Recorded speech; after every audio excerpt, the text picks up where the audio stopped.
The building I work in has 9 floors and 2 basements. Or, that's what I thought. A few weeks ago, I saw a new button light up in the elevator. Just a 0, right between the basement and first floor. I made the mistake of pressing it. Let me back up. Something's been wrong with the mirrors lately. Before I tell you the full story, tell me where you're watching this from. Because I need to know if anyone else has seen something like this. I've always worked the night shift. It's quieter then. No clatter from the upper floors. No chatter from the offices. Just the hum of the lights and the occasional creak from the old vents overhead. I'm an electrician, nothing fancy. I fix what buzzes, what shorts, what blinks. That building, gray, 9 stories tall with 2 basements, was just another job to me when I started. It paid well, didn't ask many questions, and let me work in peace. That's all I ever wanted. The place itself was pretty standard. Carpeted hallways that smelled like someone once spilled old coffee, and just let it soak in. Exit signs that always seemed a little dimmer than they should be. And the elevators, well, the elevators were like everything else in place. Old, slow, and never quite smooth. You press the button, wait longer than you should, then get jolted as the thing lurches to life. Every time it stopped, it gave this tiny shudder, like it was holding its breath. Now, I don't spook easily. Been in more buildings than I can count. Some half falling apart. But from the first week, there was something about the mirror inside that elevator. Couldn't tell you what exactly. It wasn't cracked or warped or dirty. It just didn't behave right. I'd catch myself watching it too long. Long enough to notice things I didn't want to admit. Like the way my reflection seemed to blink a half-second too late. Or the way it would stand a bit too straight, even when I was slouched with my hands in my pockets. At first, I figured I was just tired. I mean, night shifts mess with your brain. Everyone knows that. You drink too much coffee, don't sleep enough. Your eyes play tricks. So I told myself that's all it was. Tricks. Tricks and shadows and a mirror that needed replacing. But then came the night I stood in that elevator. Just me and my reflection again. I yawned. It didn't. I blinked. It waited. Just long enough for me to notice. Just long enough for that crawl to run up the back of my neck. I laughed, shook it off, called myself paranoid. Still, I started looking at the ceiling instead of the mirror after that. Easier that way. You do a job long enough. You learn what to ignore. Flickering lights. Air vents that whistle when it rains. Elevators that groan to loud going down. You learn to shrug those things off. What you don't learn is how to stop watching yourself when the mirror refuses to blink back. It was a Tuesday, I think. The kind that feels like a leftover Monday. I got a call from maintenance. Routine stuff. They wanted new outlets installed in basement 1. Nothing unusual. I'd been down there plenty. Storage rooms, breaker panels, janitor supplies, that sort of thing. It always smelled faintly like wet cardboard. You'd expect mildew, but there wasn't any. Just that strange damn paper scent that never changed, no matter the season. I took the elevator down like always. Pressed the button, leaned back, arms crossed, watching the floors blink past. But halfway down, the hum got louder. You know that deep as old fluorescent lights make? It was like that, but lower, more in my chest and my ears. The kind of sound that makes you frown without realizing it. And the mirror flickered. Just once. Like someone switched the lights off and on again. Only nothing else in the elevator changed. Just the glass. It blinked. That's the best way I can explain it. Like I had a moment of indecision. Then it was fine again, smooth and silver, showing me exactly what I expected to see. I told myself the wiring probably needed a look. That was the job, after all. So I brushed it off and kept going. The lights on B1 were, as usual, dim and humming. They've always been like that. It's hard to notice when something broken gets a little more broken. You just nod, keep walking, and get to work. Now here's where things started to itch at me. I did the job. It wasn't even that involved. Ran cable, mounted a couple of boxes, checked the voltage. That should have been 45 minutes. Give or take. I even remember checking my phone before heading back up. 43 minutes. I remember because I was thinking I'd have time to grab a sandwich and still beat traffic. I took the elevator back up. Same hum. Same flicker. Same mirror. Still pretending nothing weird ever happened. When the doors opened to the lobby, Monica, the receptionist, was standing behind her desk, staring like I just crawled out of a vent instead of an elevator. She asked if I was okay. I laughed, said I was fine, told her it was an easy job. Then she said it. You've been gone 2 hours. I looked at her, thinking she was joking. 2 hours? I checked my watch. Still on time. I pulled out my phone. Same thing. Barely past the hour mark. But she wasn't smiling. Not at first. Monica's hands were shaking a little. She glanced past me, like something was going to follow me out of the elevator. And then her voice dropped, like she didn't mean to say it out loud.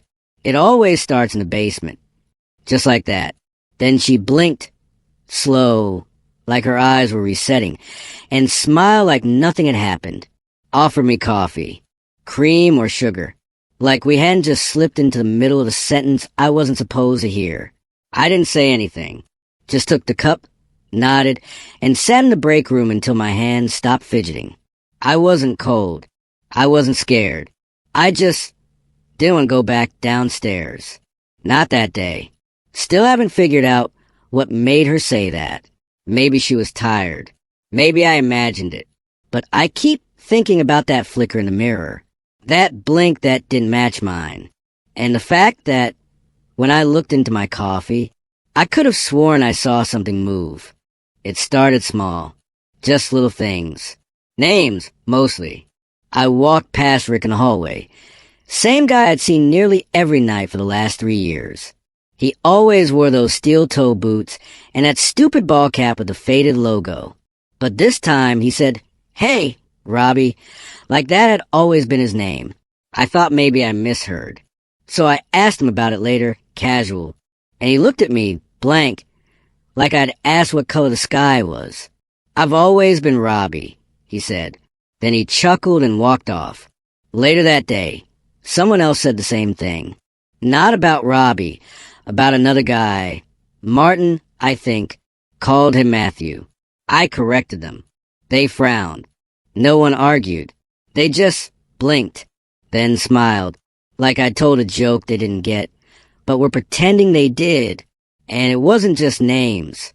The way people talked began to feel off, over-rehearsed, like they were reading from a script that had been translated one too many times. Someone would say, "See you tomorrow," and it would come out weird, like, "You will see me tomorrow." No contractions. No rhythm. Just enough to make your skin itch. It got under my nails. Into my thoughts. I started testing them, asking things no one should forget. What year did you start here? What's the Wi-Fi password?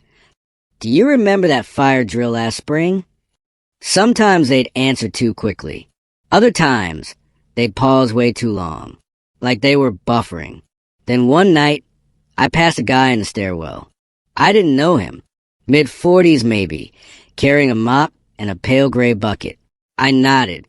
He didn't smile, didn't even look at me. Just muttered, "You've been to floor 0, haven't you?" I stopped walking. Turned to ask what he meant, but he was already laughing. That breathy, wheezing kind of laugh that doesn't really come from the throat. Then he shook his head, said, "Kidding," and kept walking. I never saw him again. That's when the elevator started acting up. I'd press the button, and the doors would open before my hand touched the panel. Once, they opened when I was still 20 feet away. I thought maybe someone else had called it, but there was no one inside. And the lights, each floor lit up like normal, except for one night, when every single button went dark. All of them. Blacked out. Nothing lit, no dings, no sounds. Except one. At the very bottom, tucked beneath where B1 and B2 usually sat, there was a new button. smaller than the others. Matte, like plastic that had been rubbed smooth over time. It just said 0. That's all. No letter. No label. Just a single number, glowing faintly. It didn't blink. It didn't pulse. It just waited. I didn't touch it. I swear to you, I didn't press it. It took me there anyway. The doors opened, but there was no chime.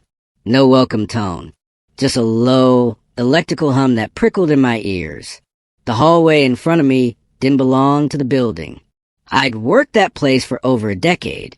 I knew every floor, every emergency exit, every bad paint job, and every stairwell. But this was something else. The walls were covered in yellow wallpaper. Not the soft kind you'd find in a nursery. This looked sick, like the color of something left too long in the back of a fridge. Peeling at the edges, curling in slow motion. The lights above buzzed, not the usual flicker.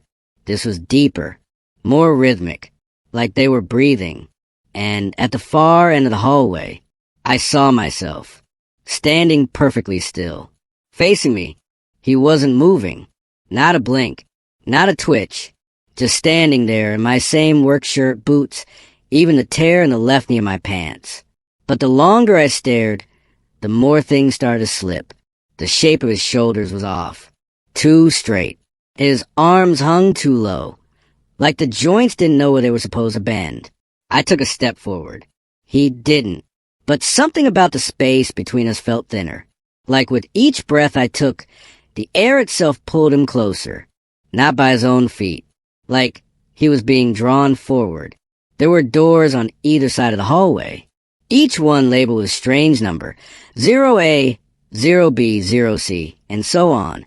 Same style. Same sick wallpaper on each. No windows. No doorknobs. Just a small black slot under every label. Like the kind you'd slip a key card into. The elevator behind me was gone. Not just the doors closed. Gone. Wall to wall. Smooth yellow. I reached back with both hands and touched it. Nothing but plaster and paint. No seam. No handle. No way out. Then came the voices. Not loud. Not even clear at first. Just a whisper, rolling down the hall like a slow wave. I couldn't tell where it was coming from. It wasn't in my ears. It was in my jaw, my teeth. Like the sound had crawled into my skull. Don't let him stay too long, one voice said. Another, he's seeing too much. Then, right behind my left ear, mirror crack soon. I turned. No one there. Just more hallway. And when I looked back, he was closer. Still me. Still that same uniform. Still those same boots. But now he was smiling. Or trying to. The skin around his mouth was pulled too tight. His lips barely moved. But his teeth, God, the teeth, they weren't mine. They weren't even human. Too many, lined up in neat rows, like a shark's mouth had been stretched into mine. And even worse, they didn't stop. I could see them inside his cheeks. They didn't fit. They bulged like they were trying to break through the skin from the inside. He didn't blink, just kept smiling. I couldn't look away. Because deep down I knew, whatever that thing was, it had worn my face before. And it had no intention of taking it off again. I woke up with the taste of metal in my mouth and the smell of burnt coffee drifting through my nose. Break room ceiling tiles. Fluorescence humming overhead. My back against a vinyl couch that always sagged too much in the middle. And Monica, standing over me with a paper cup in her hand, and that strained office smile people use when they're pretending everything's fine. She said I passed out in the basement. Said I'd probably been working too hard. Something about low blood sugar. Maybe the wiring down there was affecting the air quality. She kept talking, filling the space, like she was trying to convince herself more than me. No mention of floor 0. No mention of the hallway. No mention of the thing that wore my face like it had borrowed it from a closet. And I wanted to believe her. I really did. I wanted to think maybe I'd imagined the whole thing. That it was just a weird dream, a stress response, something explainable. But then I started noticing things. Quiet things. Slippery things. My reflection had stopped playing along.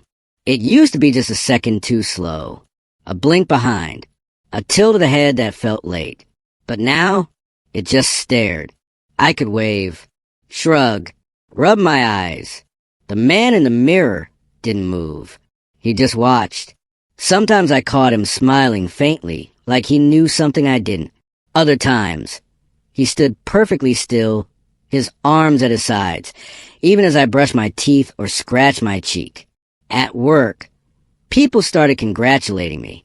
That was the word they used. Congrats, man. A slap on the back. A nod. A smile that didn't reach their eyes. You made it back. Then they'd move on, like nothing strange had happened. Like I'd won something. Like I'd been somewhere and returned. And one guy, Dan, I think, walked past my workstation and muttered, "Glad it's you," not the other one. Didn't stop walking. Didn't explain. Just said it under his breath, like it was an afterthought. I laughed it off. Tried to, at least. I even made a joke about it to Monica, who only smiled and went quiet. That silence lasted the rest of the day. That night, I stood in front of the bathroom mirror. Just stood there, watching myself. Hoping, maybe, this time he'd move first. Maybe he'd yawn. Scratch his neck. Something. Anything to prove he was still me. But he just watched. And when I blinked, he didn't. I quit the next morning. Didn't wait for a call back or write a formal resignation. Just packed my bag, tossed in whatever I could grab, and walked out without saying goodbye. I didn't even stop to empty my locker. I drove home. The streets looked familiar. Same turns, same old gas station on the corner. Same stop sign with a bent post at the intersection. But when I got to my front door, something was off. I pulled out my keys, slipped the main one into the lock, turned, nothing, tried again, wiggled it, pulled it out, put it back in, still nothing. And then the door opened from the inside. My wife stood there, her eyes locked on mine. For half a second, her face lit up, then dropped, and then she screamed. Not a scream of surprise. A scream like she'd seen something that shouldn't exist. She backed away like I was a stranger, said my name like it hurt her mouth to say it. And when I stepped forward, she flinched, told me her husband, me, had been dead for 3 months. An accident. Said she'd gone to the funeral, held the urn, watched the cremation herself. That was her exact phrasing. Watched the cremation. Like she needed me to understand she'd seen it with her own eyes. I told her to stop it. I begged her. I showed her my hands, my face. Asked her about the scar on my shoulder, the one I got when I was 16. Climbed the old fence behind our high school. I asked her how I could know that if I wasn't who I said I was. She just kept shaking her head. Said I even sounded like him. Said that's what made it worse. Then she closed the door. The lock clicked. Just once. After that, things moved fast. Or maybe I stopped keeping track. My work ID stopped working. No photo. No name. Just a blank white square where the barcode used to be. I logged into the employee portal and got a message I'd never seen before. Access denied. Record not found. HR didn't answer emails. Voicemail was full. It was like I'd never worked there at all. And yet, the Delaney building still let me in. No key card. No front desk sign-in. No questions. The doors would swing open when I stepped close. The lobby lights flickered on in sequence, always timed to my footsteps. Elevators waited for me. Only me. I tested it once. Let someone else stand near the call button while I held back. Nothing happened. Then I took one step forward. Ding. Doors open like I was expected. And that button, that damn 0, it used to just glow. Faint. Out of place. Like a mistake in the panel. But now, it was the only one that lit up. Every floor number stayed dark unless I pressed it manually. But 0 always glowed first, like it was warming up before I got there. calling me. Some days I resisted, took the stairs, walked past the elevators like I didn't notice, told myself I was done with this place, that I was going to figure it out. But then I'd hear it, the elevator chime, no one else around, just that soft ding echoing down the hallway, like a whisper made of metal. And when I looked back, the doors would be open, waiting, always waiting. I don't know if I ever left that hallway. Maybe I'm the one from the mirror. Maybe the real me still trapped back there, behind the glass, screaming. The elevator's calling again. I think it's time to go back. Has anyone else seen a floor that wasn't supposed to exist? Or had their reflection act wrong? Tell me in the comments. I need to know I'm not the only one.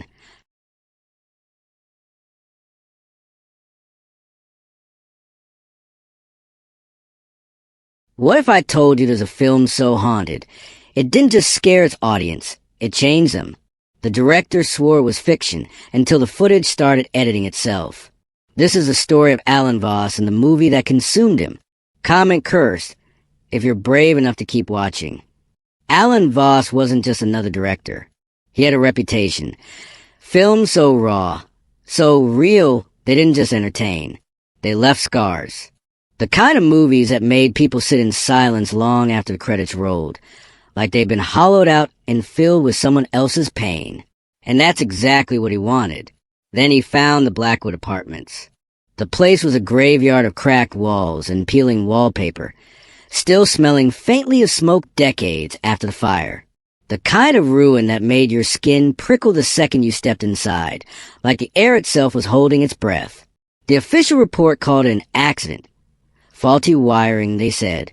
But locals knew better. They whispered about screams that night, about a mother, trapped, begging for help that never came, and about her last words, choked out before the flames took her. "You'll tell our story." Alan loved that detail. Too perfect. Too tragic. He scribbled it in his notebook, like it was just another piece of the script. Then the camera started rolling. At first, it was little things.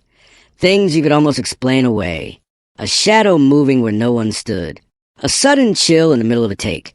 So cold the actor's breath turned to fog. The crew laughed it off. Old buildings creak. Drafts happen.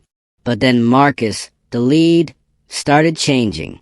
Marcus was a soldier, steady, hardened, the kind of guy who didn't flinch at much. But one morning, Alan found him pale and shaking in his trailer. "I keep hearing her," he muttered. "A woman. She keeps saying, 'Tell them what happened.'" Alan played it cool. Method acting, right? Marcus was just diving deep. Except the voice wasn't just in his head anymore. During editing, Alan saw it. A flicker in the background, a shot. A doorway that should have been empty. But there she was. A woman. Barely more than a smudge of gray against the dark. Just standing there. Watching. He rewound. Played it again. There. Frame by frame. She was clearer. Not an extra. Not a trick of the light. Her face was turned just enough to see her mouth moving. Tell them what happened. And that's when Alan realized. He wasn't making a movie about the tragedy. The tragedy was making him. It started small. The kind of things you could almost ignore. Almost. A grip would be adjusting a light. When he'd catch movement from the corner of his eye. Just a flicker. A shape darting past the doorway. But when he turned, nothing there. Just empty halls, rotting wood, and that heavy silence that clung to Blackwood like a second skin. He'd laugh it off, rub his arms like it was cold, and get back to work. But by the third time it happened, he wasn't laughing anymore. Then came the cold, not just a draft. Anyone who's worked in an old building knows those. This was different. It would hit in patches, sudden and sharp, like walking through an invisible wall of winter. 1 second you're fine. The next, your breath is foggy in front of you, your fingers going stiff. The crew started marking the spots with tape, avoiding them like they were cursed. And maybe they were, because the cold didn't just sit there. It moved. But the worst part? Marcus. Marcus was supposed to be the steady one. A soldier, like I said. The kind of man who didn't jump at shadows. But then he started knowing things. Things no one had told him. Things no one could have told him. They were filming a scene where his character walks through the burned-out remains of an apartment. Fiction mirroring reality, just like Alan wanted. And out of nowhere, Marcus stops. His whole body goes rigid. He stares at a blackened patch on the wall, his voice barely above a whisper. This is where she died. The little girl. She was hiding in the closet. She thought it would save her. Silence. The crew froze. Because here's the thing. Alan had never written that in the script. The police reports never mentioned it.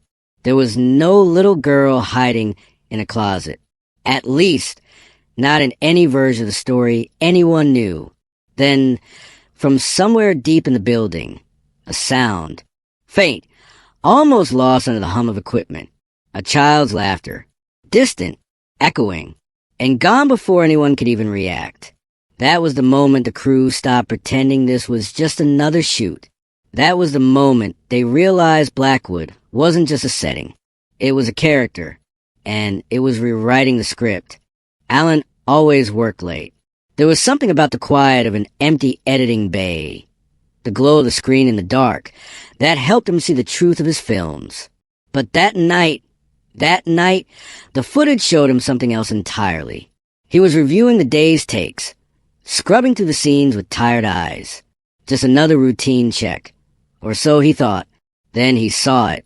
A flicker in the background of a shot where nothing should have been moving. A doorway, half collapsed, framing nothing but darkness. Except it wasn't empty. He leaned in, rewound, played it again in slow motion. There, a face. Pale, unmistakably human, but wrong in ways he couldn't quite name. The eyes were too dark, the mouth slightly open like it was caught mid-breath. Just standing there, watching. Not an extra, not a reflection, not anything that belonged in his film. His first instinct was to laugh. A trick of the light, maybe some weird artifact from the old building's decay. But then he checked another take, and another. She was in all of them. Same face, same hollow stare. Only now she was closer. In one shot, her fingers curled around the doorframe. In the next, she'd taken a step forward. Frame by frame, scene by scene, she was moving toward the camera. Toward him. Alan's hands shook as he clicked through the footage. His throat went dry. Because this wasn't just some ghost caught on film. This was something interacting with it. Something that knew it was being recorded. The worst part? She only appeared in the quiet moments. The spaces between dialogue. The pauses where the actors took a breath. Like she'd been there the whole time, waiting for the noise to die down, so she could be seen. And she wasn't just watching. She was waiting. The basement of Blackwood Apartments wasn't a place you went unless you had to, even with a flashlight. The darkness there felt different. Thick, hungry, like it had been waiting years for someone foolish enough to disturb it. But Alan had to know, after what he'd seen in the footage, after the way Marcus had looked at him with those hollow, knowing eyes, he had to understand what was happening. The stairs groaned under his weight, each step sounding too loud in the silence. The air smelled of damp and something older, something bitter, burntwood, maybe, or the ghost of smoke that never really left. His light flickered over piles of debris. Broken furniture, water-stained boxes, the shattered remains of lives interrupted. And then he saw it. Tucked between the rubble, half hidden under a collapsed shelf, was a book. Or what was left of one. The cover was blackened, the edges curled from heat, but it had survived. Barely. Alan's fingers left prints in the ash as he picked it up. The brittle pages crackling under his touch. A diary. The handwriting was shaky in places, rushed in others, like the person writing it had been afraid to stop. Most of it was mundane. Groceries, appointments, little notes about a child's laughter echoing through the halls.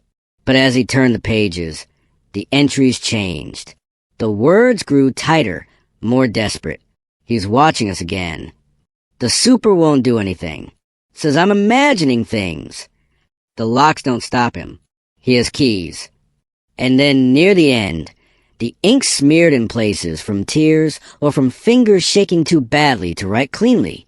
He came in while we were sleeping. Poured something. I smelled it before I saw him. Gasoline. I tried to scream, but he was already striking the match. He smiled while he did it. Smiled. The last entry wasn't dated.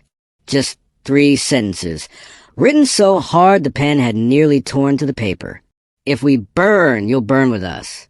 All of you, everyone who lives here, everyone who watches. You'll tell our story, and then you'll join us. Alan's breath caught in his throat, because suddenly it wasn't just words on a page.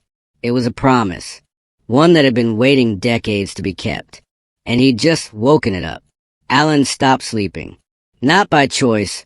Every time he closed his eyes, he saw her. The woman from the footage. The mother. She wasn't just in the film anymore. She was in the edges of his vision when he turned too quickly, in the static of his dreams when he finally passed out at his desk. And she was always saying the same thing. Tell them what happened. At first, he thought it was stress, exhaustion, the kind of thing that happens when you push yourself too hard for too long. But then he started finding scenes in his film that he didn't remember shooting. Whole sequences, perfectly framed, professionally lit, and he had no memory of directing them. The worst was the climax.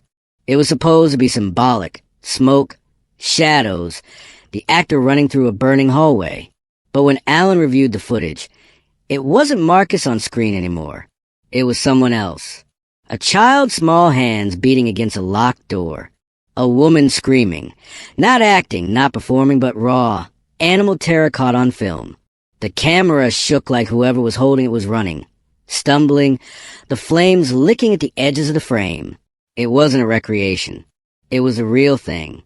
And Alan had no idea how it got there. The premiere was worse. The audience didn't clap when it ended. They didn't move. They just sat there, some of them crying silently, others staring at the blank screen like they were still seeing things. One woman had to be carried out. She kept whispering, "I was in the closet. I was in the closet." Over and over, her fingers clawed at her own arms like she was trying to scratch something out of her skin. Alan tried to tell himself it was just a powerful film, that he'd done his job too well. But then he looked down at his hands and saw the burns. Fresh, still blistering. And he knew the story wasn't finished with him yet. They never found Alan. Not really. Oh! There were searches, of course. Cops poking through the ruins of Blackwood apartments with flashlights and bad attitudes. Convinced this was just another Hollywood weirdo pulling a disappearing act for attention. They found his editing equipment still running in the basement. The chair pushed back like he'd just gotten up for coffee. Found his car parked out front. Keys still in the ignition. But Alan was gone. The official story says he cracked under pressure. That the stress of the film, the weird rumors, the audience reactions, it all got to him, and he wandered off to start fresh somewhere no one would recognize his face. That's the neat explanation, the one that lets everyone sleep at night. But the people who were there, the ones who worked on that cursed film, they know better. They talk about it in whispers at industry parties. If they talk about it at all.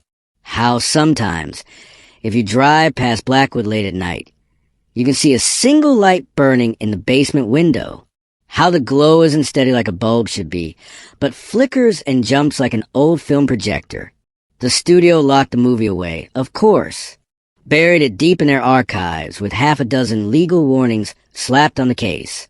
But things have a way of slipping out, don't they? Pirated copies floating around the underground horror scene. Bootleg DVDs sold at conventions with the title scratched off. A grainy upload that appears on obscure forums every October, then gets taken down by morning. People who watch it say strange things happen afterward. They wake up smelling smoke. They hear whispers in empty rooms. Some claim to see figures standing in doorways just for a second before they blink and the shapes are gone. The really unlucky ones say they've started remembering things that never happened to them. The sound of a child crying behind a locked door. The feel of blistering heat on their skin. The moment when you realize the person smiling at you across the room isn't holding a drink. They're holding a match.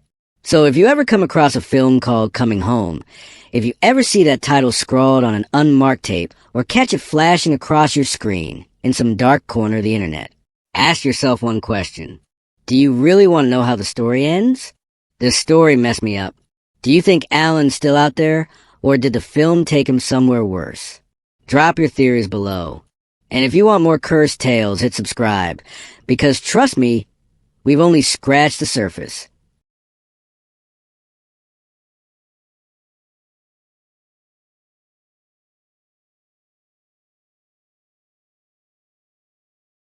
Have you ever hated someone so much you try to become them?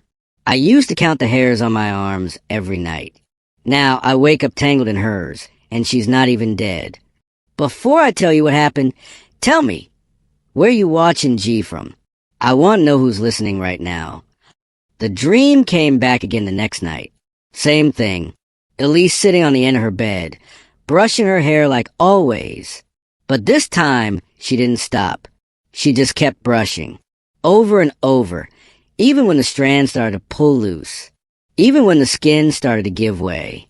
I watched her scalp peel back like a cap. Underneath, it was smooth, pink, clean, almost, and I reached for it. I woke up before I touched it. I told myself it was just a dream. Weird dreams happen. Hormones, stress, that's what adults say when they don't want to know the truth. But I couldn't stop thinking about it. Her hair, the way it slid through the brush, the sound it made. The next morning, I found one of her hairs in the hallway. Just one, long pale gold, curled at the end like a question mark. I picked it up and carried it in my palm like it was alive. After that, I started finding more. On her pillow, in the shower drain, tangled in her hairbrush, sometimes 15 or 20 strands at once. I'd wait until she left the room. Then I'd collect them carefully, wrapping each one around my finger before tucking it into the back of my school notebook. I started keeping track. I gave each strand a date. Some even got names. I told myself it was just for fun, just a collection. Like stamps or coins, only softer, more personal. I stopped using my own hairbrush. It didn't feel right anymore. My hair was coarse, dark, boring. Hers was bright, weightless, like it belonged to someone perfect. Some nights, I'd lie in bed and pull out a strand from her collection. I'd run it across my face, close my eyes and pretend, just for a few seconds. I'd imagine what it would feel like to have that hair growing from my head, how people would look at me, how different everything would be. And one night, this part one haven't told anyone, it whispered. It wasn't loud. It wasn't even a voice exactly, just a sound, somewhere between a hiss and a thought. It said, "You'll never have me." I didn't flinch. I didn't even blink. I held the hair tighter, pressed it against my cheek, and whispered back, "Wanna bet?" It got worse after that. The hair didn't feel like enough anymore. Just holding it, smelling it, brushing across my cheek, it helped, but not for long. My own reflection kept ruining everything. I started shaving more. Arms, legs, hands, toes, the backs of my fingers, the place between my eyebrows. Anywhere there was a shadow of hair, I attacked it. At first, it was once a day. Then twice. Then whenever I felt dirty, which was always, I used razors until they went dull and pink with rust. Switched to wax strips that burned my skin and left angry, raised patches. I tried bleach too, but the smell made me dizzy. One time I passed out with it still on my chin and woke up with blisters. My skin peeled in sheets. I looked like something that was molting. Still, I kept going. I started watching videos. Not makeup tutorials. Not hair care routines. Medical videos. Real ones. From hospitals. From surgeries. I watched scalp reductions and hair graft procedures. I memorized the names of tools, dermatome, forceps, bone scissors. I rewound the parts where they peeled the skin, zoomed in when they stitched it back down. It didn't gross me out. It made sense. I found a site that sold equipment, mostly for theatrical use, I think, but it looked real enough. I used Elisa's debit card while she was in the shower. I knew her PIN. Everyone did. She never changed it. The kit came in a plain brown box. Scissors, glue, medical tape, scalp adhesive. I opened it like it was a gift, like I'd earned it. I waited until the house was empty. Then I got to work. I took out the envelope where I kept her hair, picked the longest pieces, brushed them out, smoothed them against my thigh. I parted my own hair as best I could, then started taping them in, one strand at a time. Sometimes two. It took hours. I didn't eat, didn't drink, just taped and pressed and held my breath. When I finished, I stepped back and looked in the mirror. If the room was dark and I squinted and I didn't blink, I looked like her. Not exactly, but enough. Enough for me. I started wearing it like that around the house. Only when no one was home. I'd flip it, twirl it, lean into mirrors just to see the way it moved. It didn't move the same way, but I pretended it did. And then I got bold. I wore it under a hoodie to school, just to see. Nobody said anything. Nobody noticed. Until gym class. The tape had gotten sweaty. It started slipping at the edge. I felt it tug when I ran, but I didn't stop. I couldn't. I just kept pretending. And then Brittany pulled it. She thought it was a prank. A joke. She laughed. Everyone else didn't. They just stared. And that's when they saw what I was becoming. I don't know when I started pulling. Maybe it was right after gym class. Maybe it was later that night, when I couldn't sleep, and the mirror wouldn't stop reflecting her face instead of mine. The hair didn't feel like it was enough anymore. Hers was too smooth, too perfect, too unattainable. Mine was just in the way. I started with my eyebrows, just one hair at a time. I'd stand so close to the mirror I could see every pore, every flaw. I'd pinch the tweezers, tug gently, feel that tiny sting, then move on to the next one. It gave me something to control. Then my eyelashes, that hurt more. They bled. They left red rings around my eyes, and the skin puffed up so much I could barely blink.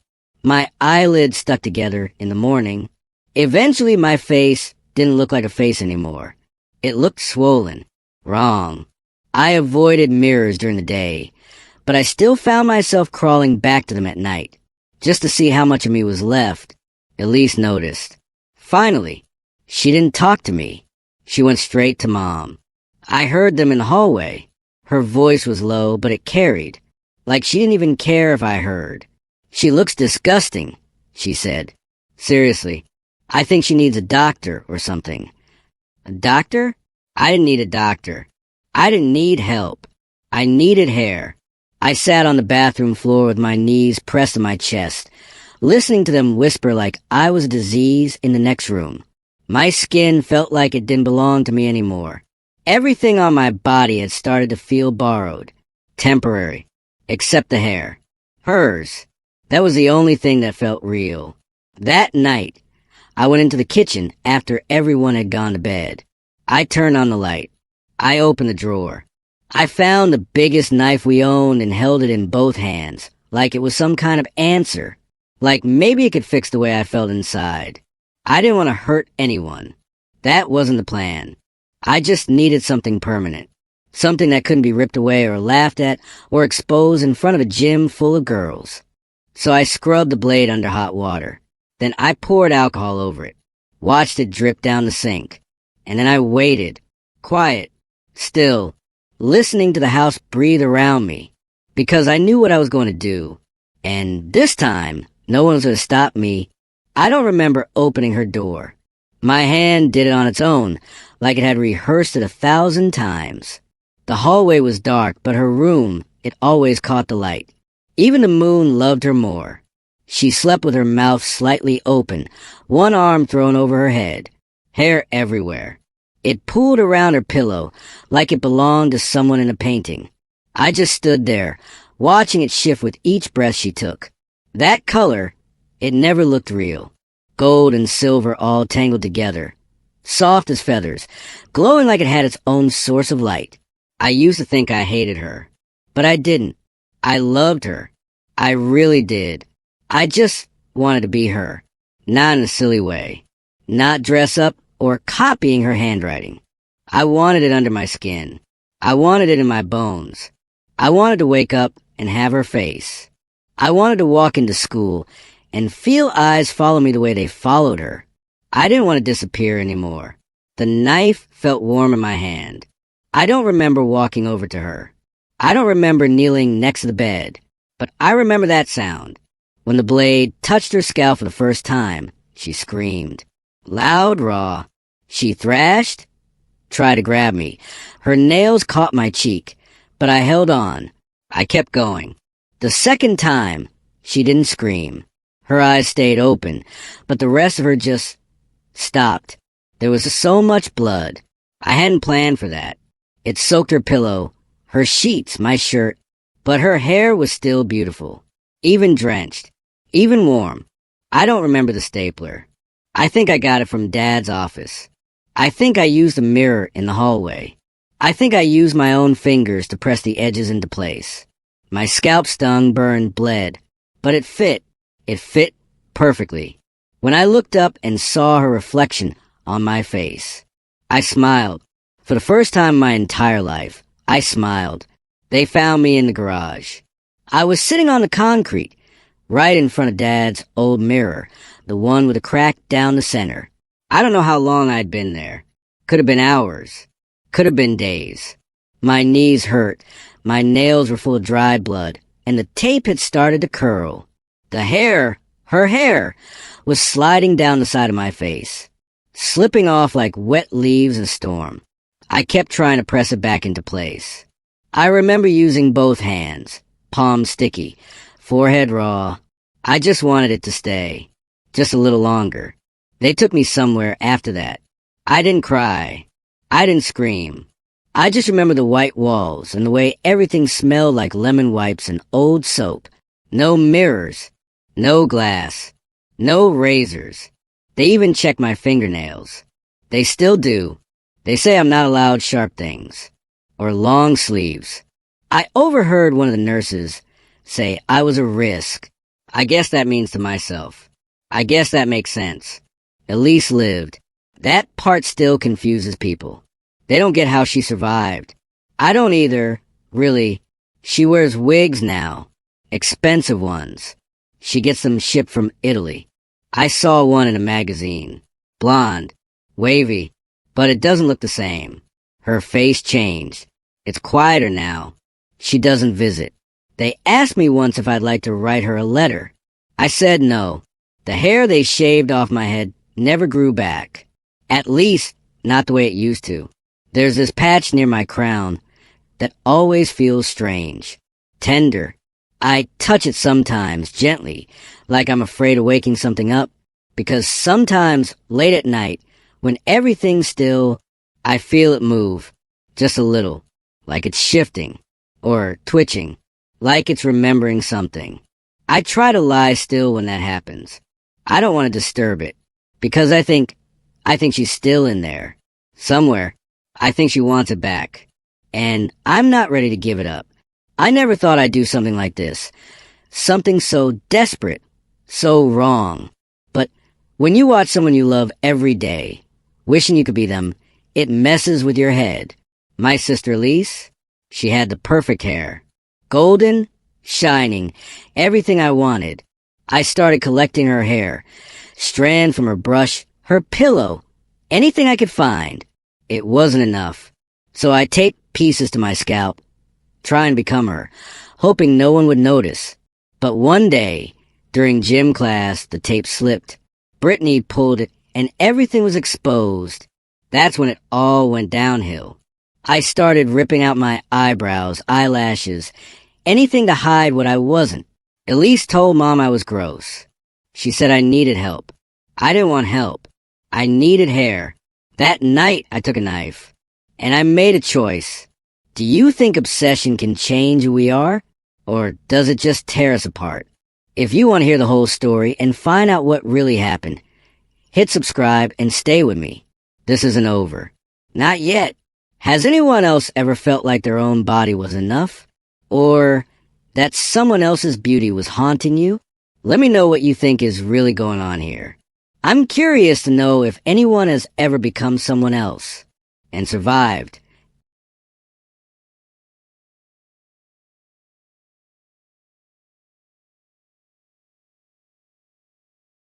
I haven't slept in 3 nights because something keeps knocking from inside my walls.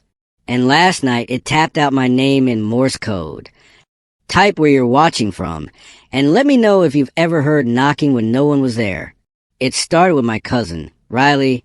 He told me about it like he was trying to mess with me, grinning like an idiot, leaning back his chair and saying, "All right, don't laugh, but there's this thing I heard from a guy online." The way he said it made me roll my eyes before he even finished the sentence. It felt like one of those dumb stories people pass around when it's too late, and nobody wants to admit they're a little creeped out. That kind of vibe. You know the ones.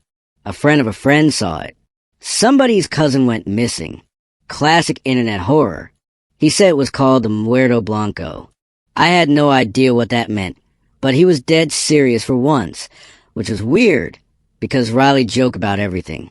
He said it wasn't a ghost or a demon. Not exactly. It was a thing that watches. A witness. That was the word he kept using. Witness. Like it only exists when someone knows about it. And it stays around as long as you're thinking about it. The more people talk about it, the stronger it gets. All you have to do is hear the story, and that's enough to bring it close. I asked him if he meant like a curse or something, and he just nodded. Then he laughed again, shrugged, and said, "I mean, it's probably bullshit, but hey, if I disappear, at least you'll know what got me." That was Riley, always halfway between serious and screwing with you. I didn't think much of it at the time. Honestly, I figured he got it from some weird subreddit and wanted to freak me out. He was always looking for new ways to one-up our late-night horror chats. So I brushed it off. Just another spooky campfire story for the digital age. That was the last normal conversation I had with him. A few days later, he texted me out of nowhere, "Hey, has anything ever knocked from inside your house?" I thought he was still on the same bit, so I replied, "Only my anxiety." He didn't answer. Later that night, he called. He sounded off. Not scared exactly, but distracted. Jumpy. Said he'd heard knocking the night before. 7 times. Like something was inside the wall by his bed. I told him it was probably the pipes or some raccoon in the attic or whatever. He didn't argue, but he said it came again the next night. Always 7 knocks. Never more. Never less. Then he told me something that actually made me sit up. That morning, he turned on the faucet to brush his teeth, and the water came out pink. Not rust. Pink. Like diluted blood. And he said it smelled like iron. His landlord said it was probably old pipes and told him not to worry. Riley didn't press it, but I could tell it rattled him. I wish I had taken him more seriously. I really do. Because after that night, the knocking didn't stop. It got louder, closer, and that was just the beginning. Riley called me again 2 nights later. This time, he didn't waste time with jokes. His voice was low, like he didn't want someone to overhear him. I could hear the TV in the background, volume cranked up, but it wasn't on anything he was watching. Just noise. He said the knocks had started moving. That's the word he used, moving. He heard them on the fridge door one night. 7 slow thuds, like someone tapping from inside. Then it was the ceiling. 7 again. Next night, the hallway. He said it felt like whatever was making the sound was walking around the apartment, testing things. Like it was getting curious. Sometimes it knocks like it's trying to figure something out, he said. Like it's learning. I laughed. I wish I hadn't. He said the weirdest part wasn't the knocking itself, but the rhythm. It changed. Sometimes it was calm, 1 knock every couple of seconds. Other times, it hit the wall fast, uneven, like a kid trying to remember how to clap along to a song he forgot halfway through. He said it didn't feel random. It felt like it was thinking. Then he sent me a video. He'd set up his phone and started knocking on the wall. Just something stupid to kill time. 7 knocks, then silence. He waited. About 10 seconds later, there were 7 knocks in reply. Same pace. Same rhythm. At first, I thought he'd edited the video. That's the kind of thing he would have done in high school just to mess with me. But his hand was in the frame the whole time. I could see the way it trembled a little after the reply came through. He added a voice message after that. "It's knocking like me," he said. "Weird, right?" He tried to laugh. It didn't sound real. He didn't even try to hide how shaken he was. You could hear it in his breath. Short, unsteady, like he'd run up the stairs. Or like he wanted to run, but didn't know where. I watched the video again. Counted the knocks. Matched them. It really did follow his pattern. And something about that, the idea that it wasn't just making noise, but listening, that stuck with me. I didn't reply to his message that night. I wish I had. Because after that video, Riley stopped calling. The last message Riley ever sent me was 6 words. "It's copying me. It knows now." That was it. No punctuation. No follow-up. I stared at it for a full minute, waiting for the typing bubbles to show up. They didn't. I called. No answer. I called again the next morning. Straight to voicemail. I didn't know what to do. Part of me thought he was messing with me again, going all in on some elaborate prank. But something about that message. It didn't feel like a setup. It felt like a warning. 2 days later, I found out the cops had gone to his apartment. A neighbor reported screaming. Said it didn't even sound human. More like someone trying to scream with the wrong mouth. That's how they put it. I don't even know what that means, but I haven't stopped thinking about it. The front door was wrecked, but not broken down from the outside like you'd expect. It was torn inward, splintered from the inside like something wanted in and didn't care about the frame. Like it just reached in and pulled. Inside, the place was shredded. Furniture flipped. Walls scraped. All his mirrors smashed. One of the officers said it looked like an animal had gone through it. A big one. Except there were no claw marks. No bite marks. Just smudges. Ash. Trails of it. And handprints. Tiny handprints. Everywhere. They were smeared across the refrigerator, the hallway walls, the inside a closet door, all of them the size of a toddler's. But they weren't placed like a kid's prints. They weren't playful. They looked deliberate, repeated, lined up, like whatever made them was trying to remember where fingers go. They found his phone on the floor. Screen cracked, but still on. The camera was recording, had been for hours. Most of the footage was nothing. Dark apartment. Silent rooms. Every so often, you'd hear something shuffle. Once, a drawer slid open all by itself. At the 5-hour mark, something walked past a frame. No footsteps. Just a faint distortion, like heat rising from asphalt. I didn't get to see the video, but the detective who reviewed it told me there was something near the end. Last 30 seconds. A voice. Barely there. High-pitched. Dry. It repeated one word. Over and over, like a kid testing out a new sound. Witness. Witness. Witness. Like it was practicing. Like it was learning how to say it. And then nothing. Just static. I told myself I wasn't going to talk about it. That if I just kept my mouth shut, maybe it would skip me. Like silence could be a kind of armor. Like ignoring it would be enough. But I watched Riley's video. I don't know how many times. I wish I hadn't. Every time I told myself it was for answers, or for proof, or to catch something I missed. But if I'm being honest, I think some part of me wanted to feel what he felt. That sick curiosity people get when they drive by a wreck and slow down. The video didn't get easier to watch. You'd think repetition would dull it. It didn't. His breathing, the knocks, that whisper at the end. It all stuck. got under my skin, and it stayed there. The first night I heard it, I didn't even realize what was happening. I was lying in bed, lights off, phone charging on a nightstand, and then I heard it. A knock, then another. 7 total. It wasn't the door. It was the vent. I froze. Just laid there, trying to pretend I was asleep. Like if I didn't move, it wouldn't count. Like I could take it back. But then, my phone lit up. I didn't touch it. I didn't hear a buzz. Just that sudden glow in the dark. And on the screen was a message. No name. No number. Just 3 dots. That's it. 3 perfect dots. Like someone was typing. Still are, maybe. The knocking changed after that night. It wasn't just noise anymore. It had rhythm, structure. You know how you can tell the difference between someone knocking out of habit and someone knocking with purpose? That's what this was. Like a pattern you don't understand, but your body somehow reacts to anyway. The sound itself was strange, like bone tapping on something hollow. Too sharp to be wood, too clean to be skin. I'd hear it in different spots, never twice in a row from the same direction, but always in 7s, always with that dry, deliberate pace. And then, one night, I realized it was spelling something.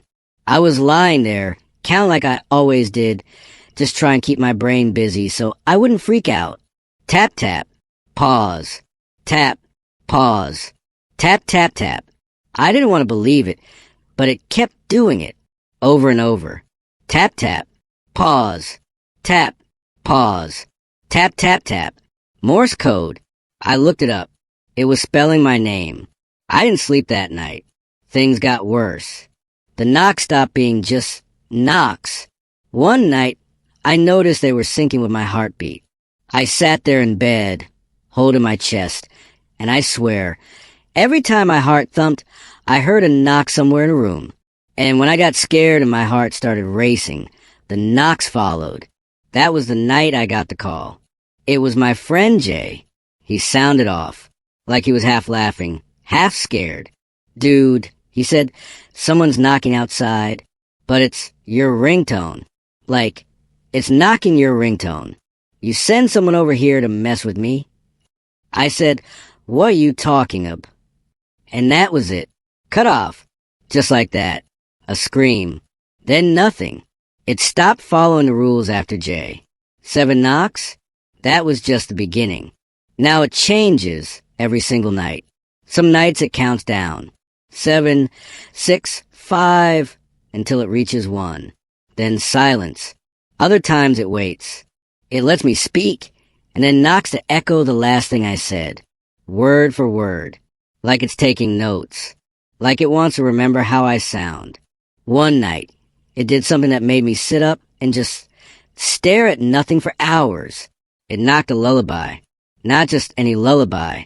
One my mom used to hum when I was sick. I hadn't heard it in years. Hadn't thought about it in years. But I knew it right away. And it didn't stop. It tapped out the rhythm again and again until I felt like I was 6 years old. Lie on the couch with a fever, waiting for her to come back from the kitchen. My mouth went dry. My hand was shaking so hard I dropped my phone. And then it spoke, not in words. In her voice, it said my name, like she used to, soft, just once. I don't know how I managed to sleep after that. Maybe I didn't. Maybe I only think I did. Eventually, I got desperate enough to search online. Deep forums, old threads, posts with usernames that hadn't been active in years. And I found it. A name, Muerto Blanco. Spanish, I think, roughly means white death. But no one really agreed on what it was. Some people said it was a spirit. Others said it was an echo, like trauma that figured out how to knock. But what got me were the survivors. Or the ones who said they survived. They all said the same thing. It doesn't stop unless you pass it on. Tell the story. Speak it aloud. Let someone else hear it. Then maybe, just maybe, it moves on. And maybe that's why I'm telling you all this. It didn't build up. It just started. Like someone flipped a switch I didn't know existed. The knocks hit all at once. Every wall, the floor, the window. My phone buzzed so fast I thought it was glitching. Dozens of messages pouring in at once. All of them said the same thing. Let me in. Over and over. In all caps. No sender. I tried to delete them. Phone froze. Buzzed again. Let me in. The knocks didn't stop, they got louder. And somehow, they matched the way I was breathing. I'd inhale, and the knocks would pause. I'd exhale, and they'd start again all around me, like I was giving them permission just by trying to stay calm. I started yelling. At no one. Maybe at myself. I covered the mirrors. Every single one. I unplugged my laptop. Pulled the power cord out of the wall. Even turned off the router like that would do anything.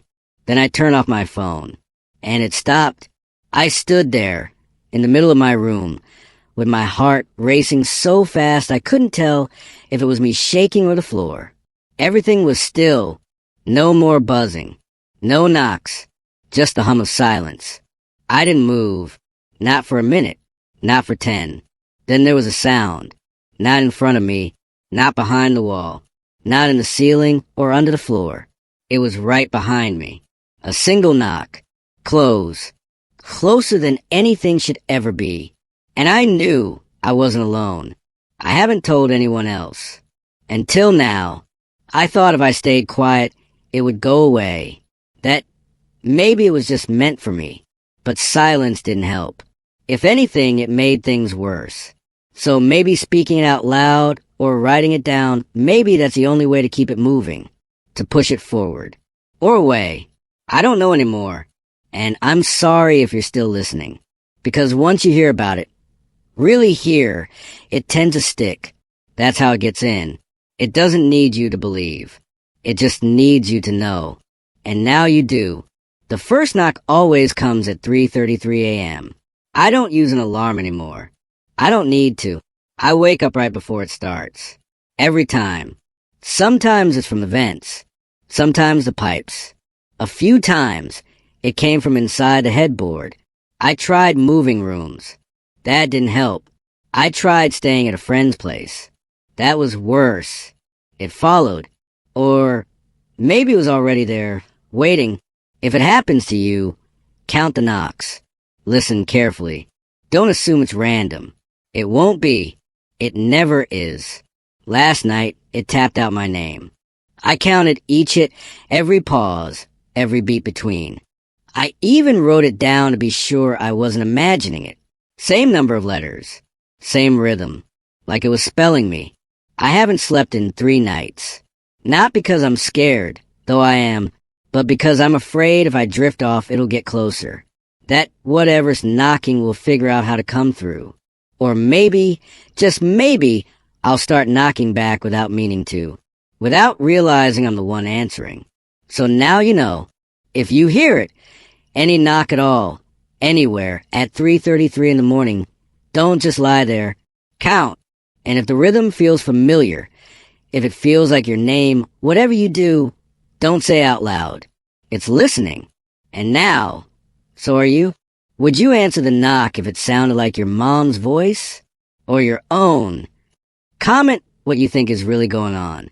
And if you've ever heard unexplained knocking, I want to know. Subscribe to Eerie, Short, and Scary Stories. If you want more tales you probably shouldn't be listening to alone at night.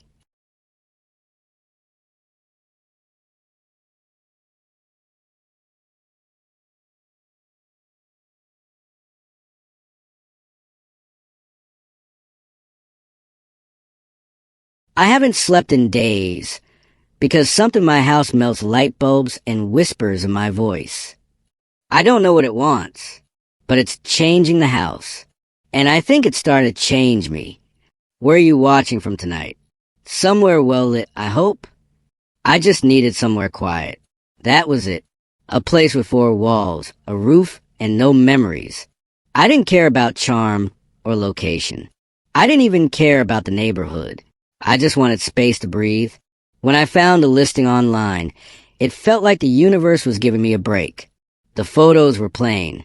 Nothing creepy. Nothing weird. Just a narrow little house with pale siding, and a yard that hadn't been mowed in a while. The price was suspiciously low, but I told myself people overthink everything. Maybe someone just wanted to offload it quickly. Maybe the plumbing was trash. I didn't care. It was quiet. It was mine. The first night passed like most first nights in a new place. Too many echoes. Too much silence. I didn't sleep much, but I didn't expect to. Around 3 a.m., I got up to get a glass of water. The hallway light, which I'd left on, because I wasn't about to navigate a stranger's house in the dark, was off. At first, I assumed the bulb had died. Then I saw it on the floor, unbroken, sitting right under the socket. I stood there for a minute, just staring at it. Who unscrews a bulb and leaves on the floor? I didn't hear anything during the night. No footsteps, no creaking, no click of the switch. Just the light off and the bulb waiting. I screwed it back in and didn't think too much of it. Maybe I hadn't tightened it all the way. Maybe it fell and somehow didn't break. My mind threw out a dozen explanations, and I accepted the first one that made the moment feel less weird. The second night, I left every single light on. Every room, even the ones I wasn't using. I just wanted to feel like the house was awake with me. When I woke up this time, again, around 3, I already knew something was off. The light from under my door was gone. I opened it slowly, like I was expecting someone to be standing there. No one. Just dark. The hallway light was off again. Except this time, the bulb wasn't on the floor. It was shattered. Pieces in a perfect little ring. Like it had exploded right there in the socket. I hadn't heard a pop. Not even a flicker. That's when I started keeping track.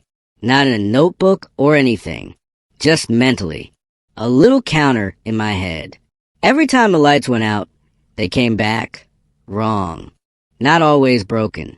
Sometimes they'd flicker when I walked past, or turn off exactly when I looked at them. Once, the bulb in the bathroom turned on after I shut the door. I told myself it was the wiring. Old houses do weird things, right?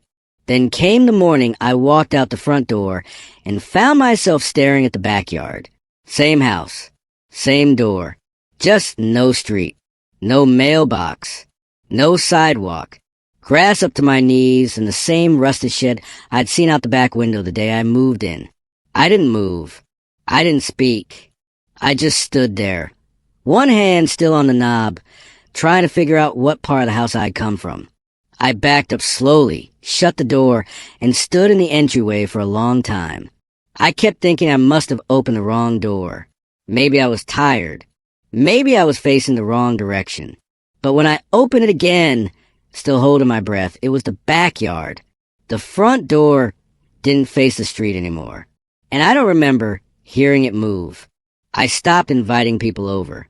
Not that I had many friends left to begin with. The few that did show up couldn't hide their confusion. Why does your front door open into your backyard? I told them I was doing renovations. No one ever asked twice. They all left early. The house had started shifting in ways I couldn't explain, and I didn't want to try. The hallway I used to cross in 5 steps now stretched twice as long. Maybe more. I used to count the doors, bedroom, bathroom, coat closet. Now, there was an extra one. No idea where it led. I opened it once and found a blank wall. Next day, it opened into the laundry room. I remember standing there with the door wide open, staring at my washing machine like I'd never seen it before. It didn't make sense. It wasn't just memory playing tricks. Things were moving, rewriting themselves. The attic ladder used to creak when I pulled it down. I always hated that sound. One night, I climbed up and nearly fell through the floor because I didn't end up in the attic. I ended up in the basement. Same stained concrete floor. Same oil tank humming in the corner. But I'd gone up and I was now below ground. I didn't even try to understand it anymore. I just sat on the last step and let the cold air press in. It smelled like metal and dirt and something else. Something warm and damp like the inside of the mouth.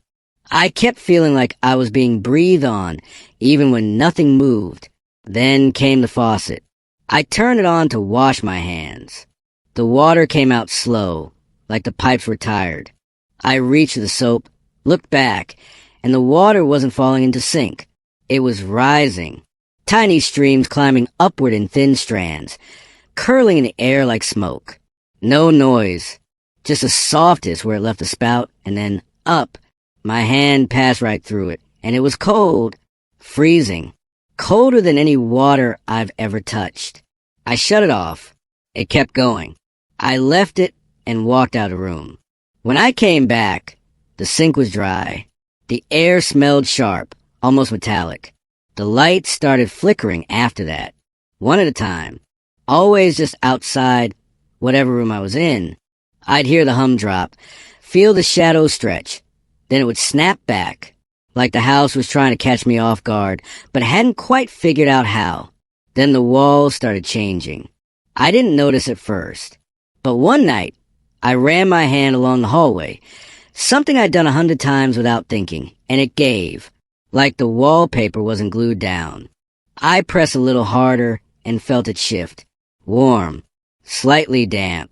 The drywall was gone, and at the end of that hallway, where there had never been anything before, was a door. It wasn't like the others.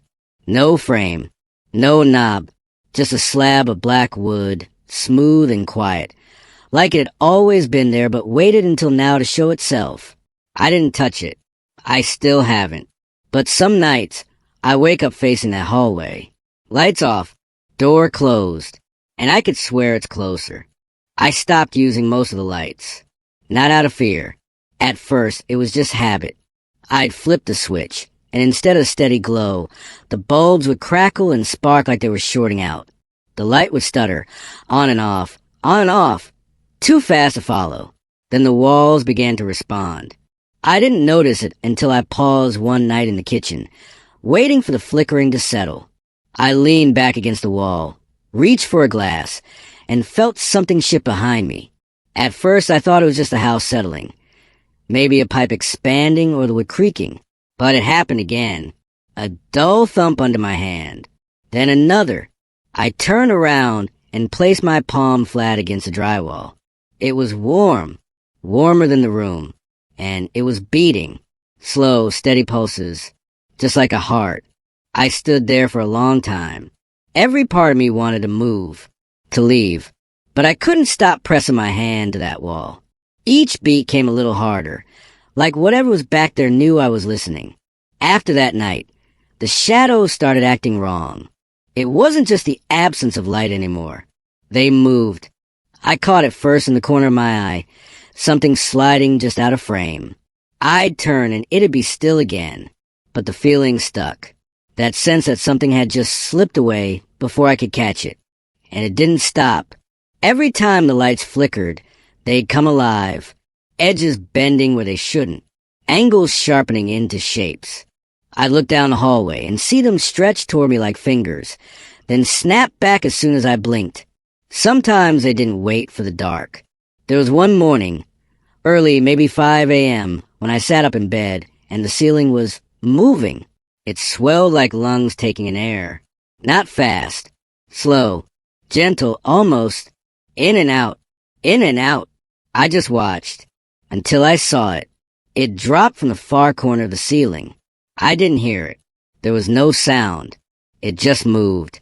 Crawled across the plaster with limbs that bent the wrong way, elbows pointing up, knees twisting sideways. It didn't look at me, never turned its head, but I knew it saw me, or sensed me. Its hands, if that's what they were, scraped softly against the surface, dragging behind it like they didn't belong to the rest of its body. The light buzzed above, blinking in and out. With each flicker, it jumped closer, not walking, shifting. I didn't breathe. I didn't move. And just like that, it was gone. The light came on steady. The ceiling stopped pulsing. The room felt still again. But something had changed. The shadows weren't waiting anymore. They moved even when I watched. They clung to the walls like they'd wait. And sometimes when I turned too fast, I'd catch one a little too close. Like I hadn't had time to step back. I don't think they're hiding. I think they're watching. I don't remember the last sunrise. At first, I thought the days were just gray, overcast.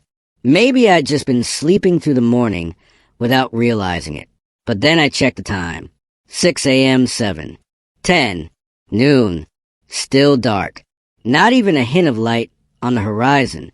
I opened the door once just to see, to prove something to myself. And I swear to you, it wasn't night out there. It was worse than night, like the sky had been erased. Everything was pressure black, a kind of darkness that didn't just cover things. It pushed. I shut the door and locked it, like that would help. The house started changing faster after that. It didn't care about logic anymore. The kitchen door opened to the linen closet. The hall bathroom now emptied into the attic. The attic staircase fed into the back of the hallway, like the house had looped in on itself. Every door was a trick. I tried running. That was stupid. I went from the kitchen, panicked, just grabbing my keys, thinking I could make a break for it. I opened the hallway door, and suddenly I was in a corridor I swear hadn't existed before. Narrow, windowless. The walls were so tight, I had to turn sideways just to move. Drywall pressed against my back and chest with each step, like it was breathing me in. When I finally got out of there, if you can call it that, I found myself back in the laundry room. No idea how. No memory of turning around. That's when the bulbs started melting. Not all at once. One by one. A hiss, a pop, and then a slow drip of hot glass stretching like syrup from the socket. I stood there with the last working light above me, watching it sag like it was made of wax. Then it dropped, hit the floor in a wet splat, not even shattering, just puddling into the sticky mess that hissed against the tiles. Darkness filled the room again, and that's when the whispering started. I didn't hear it with my ears. I heard it inside, soft at first, like someone thinking too loud, then louder, more voices, all of them mine. They were layered, stacked on top of each other, talking over one another in whispers that never stopped. The same sentence. Again and again. Don't fight it. Don't light it. Let it in. I covered my ears, pressed my palms in hard, but it didn't matter. They weren't speaking into my head. They were my head. I ran. I don't even know why or where. I opened a closet to hide and ended up in the attic. Again. But it wasn't an attic anymore. It was a hallway. Narrow. Red carpet. Walls throbbing like veins. Everything began to blur. Straight lines warped. Corners twisted. My legs felt longer than they were. My hands didn't match. I touched the wall, and it reached back, pulled just slightly, like the wallpaper wanted to keep part of me. I flipped on my flashlight. The beam bent midair. Bent, like it hit gravity sideways. And when it touched the walls, the entire space hissed, an angry hiss, like light was poison. And then, it all went quiet. Too quiet. That kind of silence where you can hear your own body too well. Your teeth clicking. Your heartbeat echoing behind your eyes. And still, those voices. Don't fight it. Don't light it. Let it in. They weren't whispering anymore. They were chanting. Slow. Careful. Smiling without lips. And for the first time since I came into this house, I understood something. There are no exits. Only entrances I haven't opened yet. I stopped trying to count the days. At some point, time just slipped, not in a dramatic way. More like a clock running down the last of its battery. Still ticking, but slower, hesitant, confused about which number comes next. I don't even know if it's morning or night anymore. I don't think it matters. The phone won't charge. It powers on for a few seconds, flickers, flashes a photo I didn't take, and then dies again. Always the same picture. Me. Standing in a room I've never seen before, smiling like I belong there. Shirt I don't own. Wallpaper I don't recognize. And I swear in the corner of the frame, something just outside focus. A smear. Or maybe a person. I've tried deleting the picture. I've tried breaking the phone. It always comes back. I tried yelling once, just to hear my own voice, see if it still worked. Nothing came out. It wasn't that my throat hurt. It didn't. It was clean silence, like my voice had moved somewhere else and left me behind. I mouthed words. I screamed silently. I even tried humming. Not even a breath. Just a rustle in my thoughts, bouncing around too loudly in a place that wasn't built for them. I sleep, I think, or something close to it. But the dreams aren't mine. They feel borrowed. I wake up in different rooms now. Rooms I didn't walk into. Sometimes bigger, sometimes smaller. The light changes color. The floor shifts texture. Sometimes I wake up with bruises in the shape of hands too long to be mine. I found a mirror. Finally. I didn't look right away. It felt like one of those traps, like once I looked, I couldn't unsee. But curiosity has teeth, and it gnawed at me until I gave in. I saw myself. Or something that used to be me. The eyes weren't in the right place. They were close, but not right. My smile was too wide. Lips dry. Teeth many. Too many.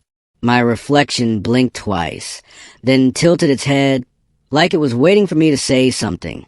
And when I turned away, it didn't. It kept watching. The house breathes now. Not always, but often enough that I know when it's asleep and when it's listening. The walls expand with sound like stretching skin. The floors shiver when I walk too fast. I think it gets excited. Or maybe it's warning me. Maybe both. And I'm shrinking. Or the house is growing. I can't tell anymore. The ceilings feel farther. Doorknobs are a stretch. Even my clothes feel baggy, like they belong to a taller version of myself I can't find anymore. Sometimes I find scraps of paper with my handwriting. Notes I don't remember writing. One said, "Let it guide you." Another one said, "You are where you belong." And once, in smudged ink, just the word "stay." I still try the lights. Out of habit. Or hope. Most of them don't work. But once in a while, one will flicker on. And for a few seconds, I see clearly. Too clearly. I see the skin I've shed. I see the shape my arms make now. I see what's growing in the corner. And then the bulb dies and the dark covers it again, like it's doing me a favor. But it never leaves me completely. I think I'm part of it now. Or it's part of me. And sometimes the lights still work. Just long enough to show me what I've become. I haven't slept in days. The lights won't stay on. And now neither will I. Has anyone else experienced something like this? Or maybe just heard of a house that hates the light? Let me know in the comments what you think's really going on.